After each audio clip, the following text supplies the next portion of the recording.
Chibai ule mizo stock trader tang ti hian han ti takul tang enge stock market kan ti sek chuni reng le mo enge ni reng ni in hen ti hian in en ho teng apache bike khi kumsang ni pariat khan apache bike khi singriat man borvel lon ta singriat man borvel lo zuat ti chuan kumsom pangat nuwa hian hei sangni sampathum kumin an kumsom panga velon lo ta kumsom pangat nuwa hian he singriat ai lei hi singa initial thei khrangem sing khat initial thei khrangem singriat man kha chuan sing khat chuan i en kol tha fe ania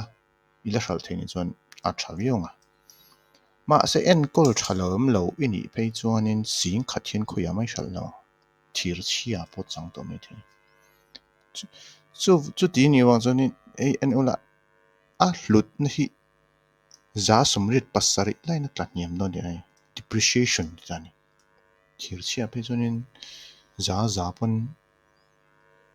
vai ho in thir chhia velin lo zurang cheng ke ji a chu ti van lo chuan no chang ve mai don ti ani me ani le ti hian kan tia a TVS bike ni lovin a company a zo khanin kha sing ria da kha pe pung turin lo da ta zok la a company a lo da tha ta zok la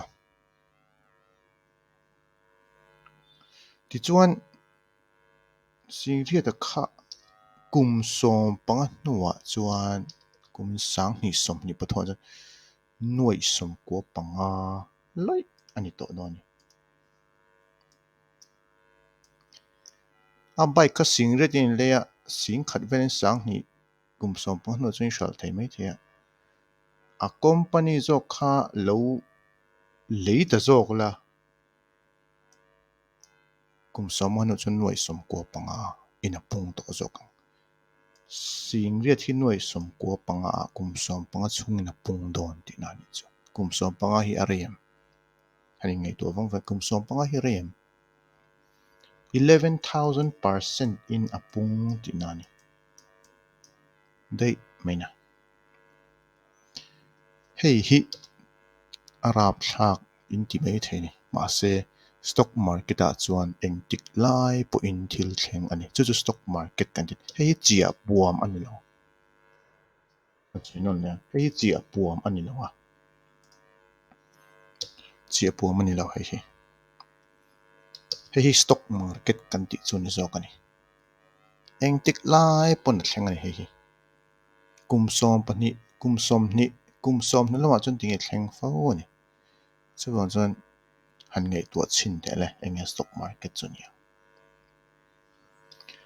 mizomi puide hian asset kan ti le liability kan ti kan thra chiang me asset kan ti chuan hlut na thok chuak thei thil ani liability kan ti chuan hlut na thok chuak thei lo ani bike hian a hlut na a thok chuak them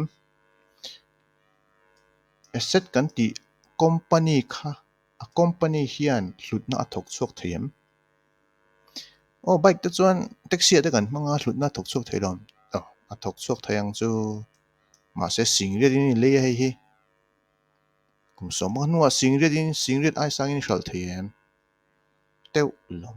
ani le thlai hian a company zo khan singriat in le ya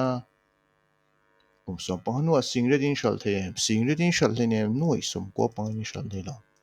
ani chuan a hlut na te na chuan khoi hi nge hlut na thok chuak thei chuan ti chu nia i poisa in khoi ange na tho na sa zok kum som banga chung ve hianin he bike hian noi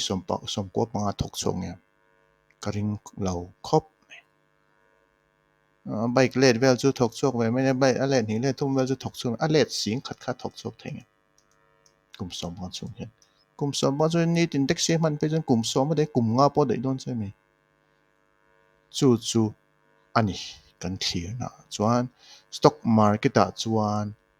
i poisa in na a thoka in bum na thil ani lawa i poisa in na a tho na mun ani asset in chu hlut na a thok chuak ti na ni chu kan lo hriat thiam a tha khop mai Kini mizo stock trader te hian hetiang kalma hian kan zir tir thin ani chu tiang sum pe pun dan chu